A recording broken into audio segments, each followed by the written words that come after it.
Buenos días, hoy estamos en una nueva emisión de La Sala. Hoy tenemos un programa muy interesante, a la vez que un invitado también muy especial y demasiado interesante. Tenemos a Andrés Patiño, coleccionista, historiador, fotógrafo. Pues bueno, de antemano agradecerte por aceptar la invitación y bueno, ¿cómo estás? Daniel, muchas gracias por la invitación y un saludo a Poliradio y pues a toda la red de radios universitarias de Bogotá y del país. Y pues súper feliz aquí con ustedes compartiendo para hablar de ese tema tan interesante que es coleccionismo, ¿no? Que a veces suena como un poco raro, pero es más común de lo que uno cree. Ok, sí, eso es verdad, como que no se sabe muy bien del tema y esa es la idea, que hoy vayamos como a explorarlo. Si quieres empezamos como a la gente que no te conoce, quién eres, cómo ha sido tu carrera profesional y pues todo este tema. Listo, yo soy Andrés Patiño, me gradué de Filología e Idiomas de la Universidad Nacional y luego hice una especialización en fotografía en la Universidad Nacional también, como un posgrado. Y después realicé una maestría en Estética e Historia del Arte en la Universidad de Bogotá, Jorge Tadeo Lozano.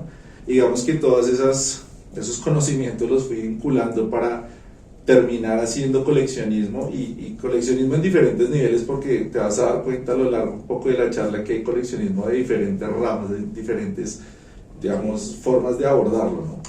Listo, entonces si quieres vamos a empezar hablando como del tema del coleccionismo y después nos vamos entrando al mundo de la fotografía. Listo, pero bueno, entonces lo que me genera curiosidad es cómo empieza este tema de decir, bueno, quiero coleccionar, o cómo te das cuenta de que, uy, ya me siento como un coleccionador, o qué necesita uno para empezar en este mundo. Sabes que es un tema que yo he reflexionado hace ya unos años y creo que nosotros en Colombia venimos de una tradición de coleccionistas bastante fuerte. Escribí hace unos días un artículo sobre el coleccionismo en los 80 y era muy interesante cómo coleccionábamos en esa época. Incluso hoy en día seguimos coleccionando. Tú te das cuenta, por ejemplo, los barrios en los colegios, los niños siguen coleccionando cosas, por ejemplo, de One Piece o cosas de Dragon Ball o de Yu-Gi-Oh! En tazos, en láminas, en álbumes, en cartas. Eso quiere decir que el ambiente del coleccionismo es muy fuerte en Colombia y pues evidentemente yo crecí en los 80, que era una época en la que existía ese ambiente que permitía que tú coleccionaras, no fue toda la época del boom de la cultura pop. Entonces estaba Coca-Cola, estaba Pepsi, estaban las papas fritas, estaban todos estos productos del marketing que hacían que tú quisieras coleccionar los productos promocionales. Entonces yo creo que yo vengo de ahí, ¿no? Vengo de toda esa generación de niños que querían coleccionar lo que fuera saliendo. ¿Y cuál sería como el criterio tuyo para tener algún objeto de coleccionismo? Para mí es muy importante el tema. Yo tengo como dos temas muy marcados. El primero es el tema de lo que tiene que ver con lo humorístico grotesco, que en este caso son los Garbage Pail Kids, pero colecciono otro tipo de objetos o figuras que tienen que ver con ese mismo tema. Lo segundo es que para mí es muy importante también coleccionar fotografías antiguas, que es como el lado investigativo y profesional que yo vengo desarrollando también dentro del tema del coleccionismo. Entonces para mí es muy importante en el tema de fotografías que sean fotografías hechas en Bogotá entre los siglos XIX y principios del siglo XX. Ok. ¿Cuál podrías decir ahorita que es la joya de tu colección en general, no solo de este álbum? Uy, me pusiste como a escoger entre dos, pero sabes que ese que está ahí encima, esa es una fotografía muy antigua que se llama ambrotipo, la técnica es ambrotipo, es una fotografía de 1860, entonces entenderás que tiene un valor patrimonial, no solamente para mí, sino para la ciudad, para la nación, pues porque es una fotografía que habla muchísimo de nuestro pasado y que evidentemente pues es coleccionable en cuanto a patrimonio, ¿no? Es decir, ojalá que algún día estas fotografías que yo tengo en mi colección personal pasen a alguna institución cultural para hacer investigación, para desarrollar investigación. Por eso creo que es la más importante, incluyendo, aunque quiero mucho yo este tema de los garbage, si me pones a pensar en grande, ¿no? En conjunto, la pieza más importante es ese ambrotipo de 1860. O sea, cabe aclarar como para los oyentes que pues, no la pueden ver, es como es el retrato de una mujer como de por ahí 50 años, diría yo. Es un retrato de una mujer, efectivamente. Ahí hay cosas importantísimas. Esa foto no es hecha en papel. Para las personas que de pronto desconocen cómo se hacían las fotografías en el siglo XIX, esta foto es hecha en vidrio. Es decir, si tú sacas esa fotografía y la miras a la luz, no se ve nada. Se ven unas manchas blancas. Se ve la imagen porque le pones una superficie negra detrás. Entonces, desde la técnica ya es muy extraño, muy raro, pero además si tú te fijas tiene un estuche, que es un estuche que habla muchísimo del siglo XIX, de la manera tan elaborada como se hacían las cosas en el siglo XIX, y efectivamente es una mujer, una dama ataviada con todo su ajuar, pues digamos, de la época, que la gente evidentemente se vestía para hacerse fotografías, se producía un poco para hacerse fotografías, a diferencia de como lo hacemos hoy en día, que nosotros nos hacemos fotografías en cualquier escalera, en cualquier lugar. Sí. En esa época era todo un ritual hacerse una fotografía, ¿no? Sí, yo siento que por la evolución pues, de la tecnología hoy en día es muy fácil pues, obtener fotografías al instante. También es muy curioso la foto de la que estábamos hablando, tiene la fecha exacta, Sí. 1866. 66, sí, exacto. 66. Y bueno, ¿cómo haces tú para, o sea, cómo organizas o exhibes tus colecciones? ¿O tienes como un stand en la casa o cómo lo muestras? Ahí hay como dos vías. Estos objetos que son más decorativos, digamos el álbum de los Garbage o las láminas de los Garbage o las figuras de los Garbage, para mí tienen un valor simbólico pero más decorativo, es decir, yo simplemente los pongo en un espacio específico dentro de mi casa y digo, bueno, aquí va esta figura, aquí va el álbum, etc. Pero teniendo en cuenta esa colección, digamos, este grupo de coleccionismo de papel hay que cuidarlo muchísimo más. Entonces las láminas, por ejemplo, las tengo en un cajón especial para que no les dé la luz, y ahí es cuando tú empiezas a pensar en función de la colección, y eso lo conecto con las fotografías. Si tú te das cuenta, las fotografías yo las tengo en unos sobres. Estos sobres son hechos en un papel que no tiene ácido, un papel antiácido que permite que las fotografías se conserven. Si tú tienes estas fotografías de una manera mucho más arbitraria, evidentemente se van a deteriorar, pues porque esto es hecho en clara de huevo. Entonces evidentemente tanto la luz como la temperatura como la humedad empieza a dañar las fotos. Entonces tienes que desarrollar una serie de criterios de archivística y de conservación, que yo los tengo un poco también, digamos, replicados en la casa, unas cajas libres de ácido, unos sobres libres de ácido, y tienes que tener una temperatura del lugar donde las tienes muy estable.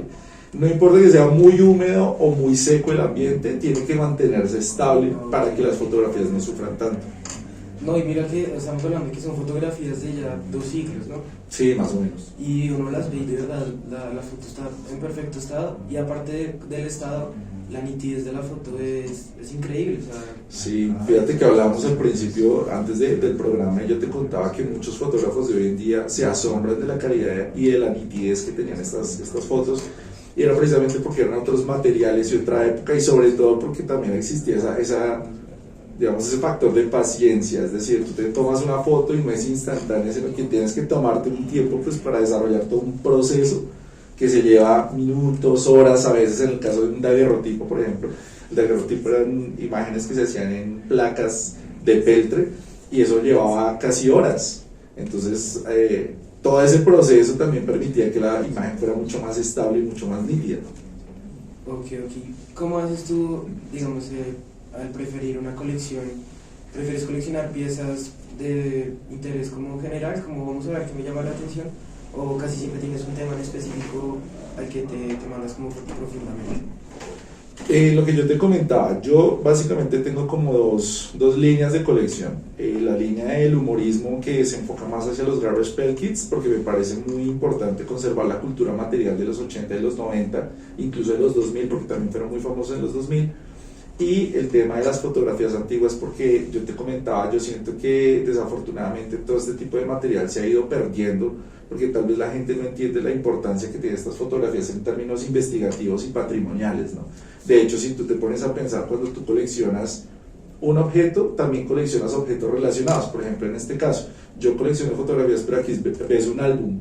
Ese álbum hace parte de esa lógica de coleccionar fotografías, ¿no? Nosotros tenemos como unas categorías de tipo de fotos. Si quieres, me gustaría empezar a mí por no sé cuál desees tú, pues yo tenía en mente, si quieres, poder empezar por la post-mortem.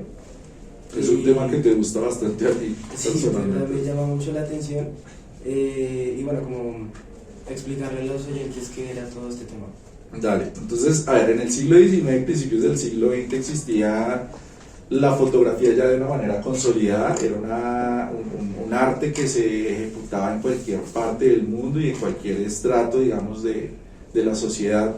y dentro de esa fotografía, que podía dividirse en fotografía de retrato, fotografía de paisaje, fotografía de arquitectura y otros ítems, digamos, que existen hasta el día de hoy, existía algo que era muy curioso, que se llamaba fotografía post-mortem, que era una fotografía que se le hacía pues evidentemente a las personas fallecidas, a los muertos, que hoy lo vemos como con cierta reticencia, cierto límite, cierto morbo de alguna manera, pero que en la época era muy muy famoso pues porque la gente moría sumamente joven y sobre todo los niños morían muy pequeños.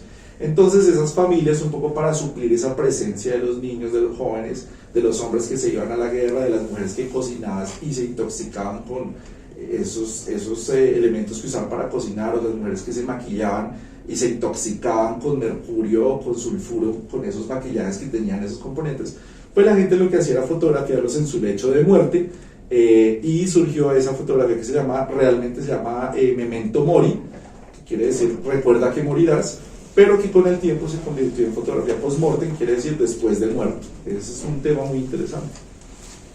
¿Por qué crees que era tan interesante ese tema? O sea, ¿dónde nace la atracción de decir, le voy a tomar fotos a mi ser querido que acaba de fallecer? Yo creo que tiene que ver un poco como con ese ambiente también de la época victoriana, del siglo XIX, principios del siglo XX, en donde había tantas creencias, porque no había de alguna manera como en el mundo cotidiano, en el mundo de papá, mamá, hijos, no había una instrucción educacional muy fuerte. Entonces digamos que los que sabían que los fenómenos paranormales, por ejemplo, no existían en ese momento eran los científicos, ¿no? Pero para la cotidianidad de la gente, cualquier cosa extraña que pasara en la casa era conclusión de un fenómeno paranormal, ¿no? Tenía que ver mucho con la religión, el asunto del espíritu y del alma. Entonces por eso la fotografía post-mortem, y sobre todo tener una fotografía de un familiar muerto, por ejemplo, en la chimenea de tu casa, o en el cuarto, o en un tocador, hacía que siempre existiera pues esa presencia del muerto de alguna manera en el hogar, y eso te llamaba al respeto y te llamaba al silencio.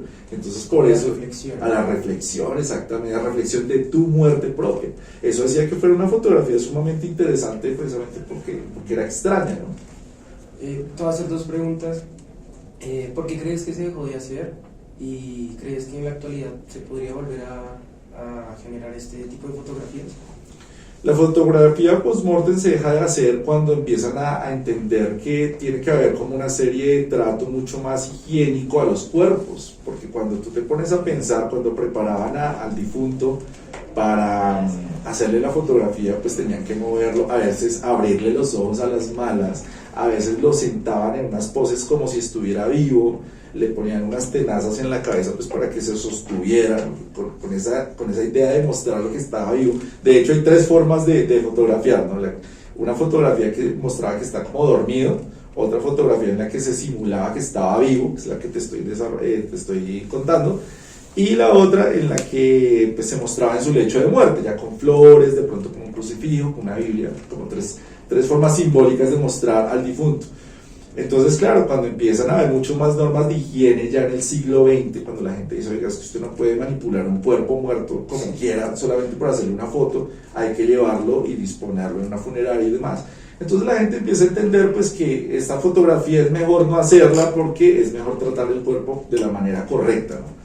Eso por un lado. Por otro, yo siento que la gente empezó a entender que el tema un poco de lo religioso se podía llevar de una manera mucho más espiritual y no necesariamente a partir de la muerte, aunque la verdad yo creo que hoy en día todavía se sigue haciendo foto post-mortem de una manera no tan elaborada tal vez como en esa época, pero creo que en algunas situaciones de duelo, algunas personas le toman foto a sus familiares queridos. De hecho, si tú te pones a pensar, las fotos de la violencia en Colombia, esta es una conclusión a la que llego en el momento, también son fotos post-mortem. Es decir, muchas personas que mueren en ciertos momentos de conflicto son fotografías post-mortem. Hay una cosa muy interesante y es que el tema de tener representaciones de muertos no es ni siquiera del siglo XIX, sino es muchísimo más antiguo, ¿no? Por ejemplo, más o menos en el siglo XVIII y también en el XIX hay algo que se llamaba las máscaras mortuorias, que eran unos moldes de yeso que le hacían al muerto, le ponían yeso en la cara, luego hacían un vacío en cera, y de hecho esas máscaras mortuorias son muy famosas en el Museo Nacional. Hay 3 máscaras mortuorias exhibidas, entonces invitadísimos para que también se sientan motivados a ir por allá, ¿no? Aquí encima de nuestra mesa tenemos una fotografía que podría describirse como post-mortem. Sí. Es como una fotografía de dos niños. Voy a correr el sobre Sí. porque no tengo los guantes. Dale. Y lo mismo que te pregunté ahorita, ¿cómo le describirías a alguien que no puede verla, que nos está oyendo, el tipo de imagen que tenemos acá? Es una fotografía más o menos de unos 15 por 12 centímetros, más o menos aproximadamente, de dos niños de la época de finales del siglo XIX. Son dos niñas y están en una silla bastante elaborada. Las dos niñas están vestidas de blanco. En la parte de abajo del cartón, porque estas fotos iban pegadas sobre un cartón, aparecen los sellos del fotógrafo, que en este caso, corrígeme si es Ariza, no sé si dice Ariza por ahí. No, dice Duperly. Duperly, Henry Duperly, que era un fotógrafo muy famoso aquí en Bogotá en la época. Y aparecen esas dos niñas sentadas, pero lo curioso es que una tiene como una posición que uno diría, pues no es de una niña viva, sino una niña un poco de ese cuerpo que ya... Sí, es que ya, tenebroso. sí, exactamente. Entonces, pues sí, pues digamos que presumiblemente hablaríamos de una fotografía que podría ser post-mortem. Lo que pasa es que es muy difícil encontrar fotografías post-mortem en Colombia. Cuando tú revisas los archivos, por ejemplo, Biblioteca Nacional, Biblioteca Luis Ángel Arango, Archivo de Bogotá, todas estas instituciones que se especializan en este tipo de coleccionismo, realmente es muy difícil encontrar una fotografía post-mortem. Es realmente difícil, y en el mercado es mucho más común, es aún más difícil o sube demasiado el precio. Ok, también es muy interesante al ver la foto, las dos niñas están como abrazadas, Sí. y pues claramente se ve que una niña pues, sí está totalmente viva. Claro. Entonces pongo a pensar como en el momento de la foto de esa época, digamos que fueran hermanas. Hoy en día yo creo que sería muy difícil que una niña pequeña abrace a su hermana muerta para tener una foto. Claro, es que yo creo que en el siglo XIX, o en esa época de entre siglos, era mucho más naturalizada la muerte, por lo que te contaba. La gente moría muy constantemente. Tú no sabías en qué momento algún producto de los que tú usabas en casa fuera altamente tóxico, porque eso no existía. No existía, por ejemplo, cosas como el INVIMA, por ejemplo. Entonces el riesgo de la muerte era constante, el riesgo de la muerte estaba ahí presente. Y pues supongo que la muerte era algo tan natural y tan común, pues que finalmente abrazar un muerto para poder hacerle estas fotografías no era tampoco nada extraño, ¿no? Debía ser muy común que en cualquier casa muriera alguien y se le hiciera la fotografía. Hoy en día ya es una cosa que nosotros hemos creado un límite muy fuerte con la muerte, ¿no? No queremos ni siquiera pensar en la muerte. En la época era, creo que mucho más común.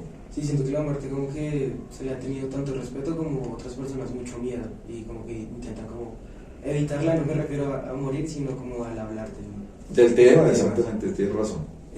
bueno, entonces vamos a seguir y vamos a adentrarnos como en el mundo del espectáculo. Listo. Y para hablar sobre la fascinante fotografía del espectáculo. Entonces pues quería preguntarte cómo funciona este tema y cómo lo explicas. Bueno, al igual que la fotografía de retrato, la fotografía post-mortem, también existía otro tipo de fotografía que era bastante particular, que era la fotografía de freak shows. En esa época era sumamente común también que se exhibiera personas en los circos. Era muy común. Personas con discapacidades, hoy les hablaríamos de personas con discapacidades de una manera más respetuosa, pero en ese momento se les llamaba freaks, personas con sobrepeso, digamos, evidente, o con una delgadez evidente, o personas que tenían hirsutismo, estas personas que tienen demasiado pelo, o personas que tenían una fuerza descomunal, o personas que de pronto tenían una deformidad en su cuerpo. Estas personas desafortunadamente no tenían otra opción en la época para tener una vida exitosa que meterse a los espectáculos de circo, y se les llamaba freaks. De ahí viene la película Freak Show, ¿no? Los freaks. El tema es que evidentemente, como la fotografía estaba tan en auge en ese momento, mucha gente quiso empezar a coleccionar también ese tipo de fotografías, porque tal vez no era muy fácil ir a ver este tipo de espectáculos en un circo, pero entonces podías comprar la fotografía y coleccionarla y tenerla en tu casa y verla como una curiosidad, ¿no? Esa era la fotografía un poco de circos o de espectáculo. ¿Cómo sientes que ha evolucionado? Me refiero, ahora que se muestran los espectáculos. TikTok. Pues claro, porque si tú te pones a pensar, TikTok es casi una foto, pero en este caso es un video, de una persona haciendo algún tipo de espectáculo, un espectáculo muy corto, y en ocasiones hacen puede salir una chica bailando simplemente, pero también a veces hacen cosas que desde el punto de vista de uno son un poco cuestionables, ¿no? Como gente comiendo de cierta manera, gente haciendo cierto tipo de gestos que uno vería como gestos exóticos, otra vez, sonidos exóticos un poco raros. Entonces yo creo que esas fotografías de los freaks están evolucionadas en TikTok, nada que hacer. Ok, porque hablando como en un ámbito ya más profesional, o sea, dejando a TikTok de un lado, digamos los circos, ahorita pasan más por como mostrar animales, aunque también ya ha cambiado mucho ese tema. Bastante, es que creo que hay un tema más cercano a la representación artística, es decir, el arte para nosotros hoy es el arte completamente diferente a como se hacía en el siglo XIX. Entonces entendemos, por ejemplo, que el uso de estas personas para estos espectáculos no es válido. El uso de los animales se está revaluando muchísimo, cosa que es muy, muy positiva. Entonces, pues, de alguna manera vamos evolucionando hacia un tipo de espectáculo que no tiene que ver precisamente con esa forma negativa de mostrar a quien es diferente, ¿no? Incluyendo a los animales. Yo básicamente me enfoqué en retratos porque cuando yo realicé mi tesis de maestría me enfoqué en los retratos que se realizaban en Bogotá. Pero fíjate que dentro de mi investigación no encontré una sola fotografía de freaks o de espectáculo dentro de los archivos que investigué. Eso es interesante porque de alguna manera determina que Bogotá o tal vez Colombia para esa época no era muy asidua a ese tipo de espectáculos o al menos a coleccionar ese tipo de material, ¿no? Digamos que tú puedes hablar en la investigación, puedes hablar de la presencia de objetos, pero también de la ausencia. Cuando tú ves que algo falta, como investigador también empiezas a concluir cosas, ¿no? Y en este caso yo siento que tal vez tenía que ver mucho con cómo era la sociedad bogotana en la época, que era sumamente católica, sumamente religiosa, y tal vez esto no se veía con muy buenos ojos. Eso se veía más como en Europa. Sí, y sobre todo mira que tenía que ver mucho con los espacios de la Gran Bretaña, Alemania y Estados Unidos que eran protestantes, no eran católicos. Okay. ¿Sí me entiendes? Y sobre todo porque estaba muy presente el tema de la revolución industrial y ellos tienen mucho más fuerte el tema de la investigación y de la ciencia que de la religión. Aquí en América Latina fue al contrario, ¿no? Para nosotros desde la colonia, desde la época de la colonia, la religión dictaminaba mucho qué era lo que tú podías ver, qué era lo que tú podías pensar. Entonces ahí tú puedes encontrar como esas grandes diferencias entre los tipos de coleccionismo en Europa, en Estados Unidos, en Alemania y en otros países, digamos, de corte más protestante y en países de corte más católico o cristiano. Ok. Te iba a decir como que no podemos olvidar la evolución de la técnica, lo que habíamos hablado afuera del programa, Sí. Donde se compara la iluminación y los retos técnicos de la fotografía del siglo XIX y del siglo XX con los métodos modernos. Sí. ¿Cuál es esa comparación y qué retos trae? Sabes que hay unas cosas muy interesantes y es que cuando tú empiezas a investigar este tipo de objetos de colección, de primera vista crees que son muy diferentes, pero realmente cuando tú los comparas con las formas como nos hacemos las fotografías hoy en día son muy similares. Yo te mostraba esta foto al inicio del programa, que es una fotografía hecha en metal. Es una fotografía pues, que tenía todos los temas técnicos de la época, con las placas de vidrio, con las superficies de metal, pero si tú te fijas en esta fotografía, a la persona le retocaron las mejillas para que se le vieran rosadas. Eso quiere decir que la intención de los filtros ya existía desde el siglo XIX, es decir, quiero verme más rozagante por alguna razón. Y el fotógrafo lo que hacía acá era intervenir la foto ya cuando estaba sobre la superficie lista. Entonces fíjate que hay cosas muy interesantes, es como nos tomamos fotos en momentos especiales igual que hoy, ¿no? El grado, la fiesta, etcétera, cumpleaños, etcétera. Nos tomamos fotos en lugares especiales, claro, para esta gente era especial ir al estudio fotográfico, pero para nosotros hoy en día es especial, por ejemplo, tomarnos una foto aquí en la montaña, con el fondo de la montaña.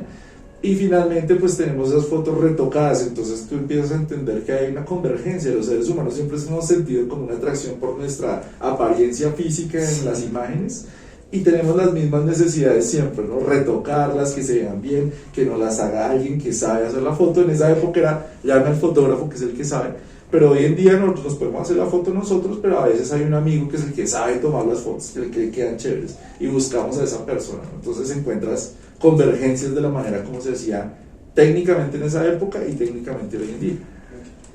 Es muy curioso pensar que, o sea, es una fotografía en metal. ¿Llegas a saber cómo es el proceso para, cómo se le dice, la impresa Sí. en metal? Eso era un proceso que se llamaba colodión húmedo, era un proceso en el cual tú cogías algodón, lo pulverizabas, le hacías una serie de procesos con alcohol, con éter, lo convertías en un líquido, ese líquido lo ponías sobre un vidrio, después lo sensibilizabas y tomabas la fotografía en tu cámara, la cámara de esa época, y luego esas fotografías tenían dos opciones: o las podías dejar como un positivo directo, es decir, como esa foto que está ahí, de la cual no se pueden sacar copias, pero existían otras técnicas como el ambrotipo, que era en vidrio, de la cual tú podías sacar miles de copias, y esa parte es muy interesante porque a raíz de esas fotografías hechas en vidrio, de esos negativos hechos en vidrio, es que empezaron a volverse muy famosas estas fotografías, porque tú podías sacar cientos y miles de la misma fotografía, lo que no pasaba mucho más atrás, o con esas fotos de metal tú no las puedes reproducir, las fotos con negativo en vidrio sí puedes reproducirlas, y ahí es donde empieza el tema de coleccionar fotos, que es más o menos hacia 1850, 1860, cuando la gente, igual que hoy, quería tener una foto con un artista famoso, con una personalidad de la época, y entonces en esa época tú ibas a un estudio de fotografía y resulta que había una fotografía de una actriz que a ti te gustaba muchísimo, o de un cantante de la época que te gustaba mucho, y tú empezabas a coleccionarlas y a tener esos personajes que te llamaban la atención en tu álbum. Pero mira que pienso yo, al no poder reproducirse estas imágenes de vidrio, de metal, pues agranda su valor, ¿no? Porque pues, o sea, es lógico que esta sería la única en el mundo. Exactamente. Ese es el tema del patrimonio, o sea, cuando tu objeto se hace patrimonial es porque el primer criterio es la unicidad, es la incapacidad de reproducir ese objeto en miles de objetos. Es lo mismo que pasa cuando tú vas al Museo del Oro y tú ves una estatuilla de la cultura muisca y dices, esto yo ya no lo puedo reproducir porque no hay un molde, esos moldes se perdieron. En este caso, estas fotografías hechas en vidrio, o fotografías hechas en metal, o los daguerrotipos, que tenían un proceso aún más complicado, pues son más difíciles de conseguir, suma el valor y sube el valor sobre todo simbólico y patrimonial. Estas fotografías siguen siendo patrimoniales, pero puede que de esta foto o de esta foto también haya otras copias, puede que haya 5 o 6 o puede que haya 60 en el mundo. Puede que te encuentres en un archivo de Europa esta misma fotografía porque alguien la quiso llevar en su momento, ¿no? Entonces efectivamente existe ese vínculo entre lo original, lo único y el valor patrimonial. Sí, vamos a pasar a otra categoría, porque la fotografía ha tenido también como su lado oscuro. Quiero que hablemos sobre la fotografía, la que me has dicho que criminal. Sí. Cómo funciona este tema y, bueno, ¿cómo lo explicas? Pues es que el siglo XIX fue un siglo sumamente interesante realmente. En el siglo XIX había unas ciertas creencias en las que se asociaba el físico de las personas con la capacidad criminal. Existía algo que se llamaba la frenología, que era de pronto una pseudociencia. Tal vez tú lo has visto reseñado en Los Simpson, cuando el señor Burns coge un aparato como un compás y le mide el cráneo a Smithers. Y dice, usted tiene el cráneo de un taxista. Y es porque se creía en algún momento que el físico de las personas determinaba el comportamiento de las personas. Entonces, a las personas que cometían delitos en el siglo XIX se les tomaba una fotografía con ciertos fines científicos, ¿no? Y sí, desafortunadamente se asociaba a las personas, por ejemplo, que tenían ciertas particularidades en la cara, como deformidades, como lunares, como ciertas formas del cráneo, como una forma de la cabeza especial, con criminales, y era lo que se creía en el momento, ¿no? Obviamente, otra vez haciendo la salvedad que hoy lo vemos con unos ojos completamente diferentes, y eso ya está completamente revaluado. Pero lo interesante era eso, que en el momento a los criminales se les tomaba la fotografía, a las personas que cometían delitos se les tomaba la fotografía, con ese afán también científico de identificar cómo es que yo puedo determinar que alguien puede cometer un delito. Es decir, si usted tiene la nariz de cierta manera, puede que usted sea un criminal, ¿no? Son suposiciones cero científicas, pero pasaban. Después de hablar de todas estas categorías, ¿cuál es tu favorita? De todas estas categorías, Sí, de postmortem, de espectáculos, criminales. yo diría que más que un género, lo que más me interesa en la fotografía es la época. O sea, la época de finales del 19 y principios del 20 es una época que me llama mucho la atención, no solamente por la forma de hacer las fotografías, sino por el boom del coleccionismo. Porque como te comentaba, es un momento en que la gente empieza a decir, oiga, yo quiero tener más de este tema, ¿no? Okay. Y sobre todo en las clases populares, porque el coleccionismo ha existido desde que está el hombre en la tierra, evidentemente. Pero en ese momento es cuando la gente dice, bueno, yo tengo una capacidad económica y yo puedo tener una serie de fotos de mi artista favorito, puedo tener una serie de fotos de pronto de algunas personas prominentes en la sociedad. Eso me llama muchísimo la atención, porque perdóname la palabra que voy a utilizar, pero para mí es muy cultura pop. Okay. Aunque uno ve el siglo XIX como de gente muy afectada, encorbatada, con una serie de vestidos muy elegantes, esto era muy pop y por eso me llama la atención, porque si tú lo vinculas con el tema de los garbage, otra vez de Yu-Gi-Oh, del tema de tener One Piece, etc., pues las dinámicas eran las mismas. De hecho, mira, esta foto es muy interesante porque es una foto que aparecía en las cajetillas de cigarrillos. Okay. Esta es una chica muy famosa en su momento, tal vez una actriz, una cantante, y encontrabas estas fotos, insisto, en las cajetillas de cigarrillos y podías intercambiarlas después de que obtenías toda la serie de las 10 chicas de pronto por un premio. De hecho, aquí aparece premio al que consiga toda la serie. Eso quiere decir, insisto, que era muy interesante o es muy interesante el vínculo que tenemos en la forma como coleccionamos hoy en día y la forma como se coleccionaba en esa época. Entonces no es tan diferente, por eso me llama mucho la atención esta foto, porque es una foto de un promocional. O sea, básicamente yo estoy vendiendo cigarrillos en la época a partir de esta imagen, lo mismo que pasa hoy en día. Tú coleccionas cosas promocionales y estás realmente vendiendo esas cosas a partir del premio que ofreces, ¿no? ¿Qué crees que en la actualidad, digamos, no se considera todavía como coleccionarlo? Pero a futuro dices como voy a empezar a guardar esto porque siento que a futuro va a volver a tener este mismo valor.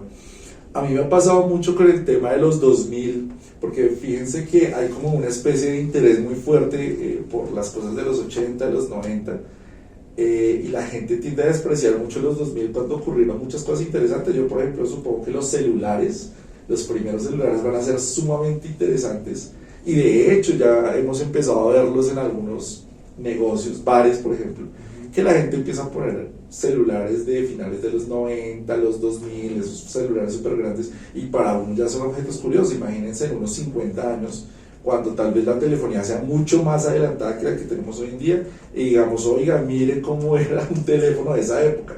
Entonces siento que esa tecnología, un poco de los celulares, esa tecnología de los Discman, por ejemplo, porque ahorita está muy de moda los Walkman, ¿verdad? Okay. Pero los Discman supongo que se van a hacer muy famosos. Toda la era de los patines, eso supongo que toda la era del skate va a ser muy coleccionable dentro de pocos años, diría yo.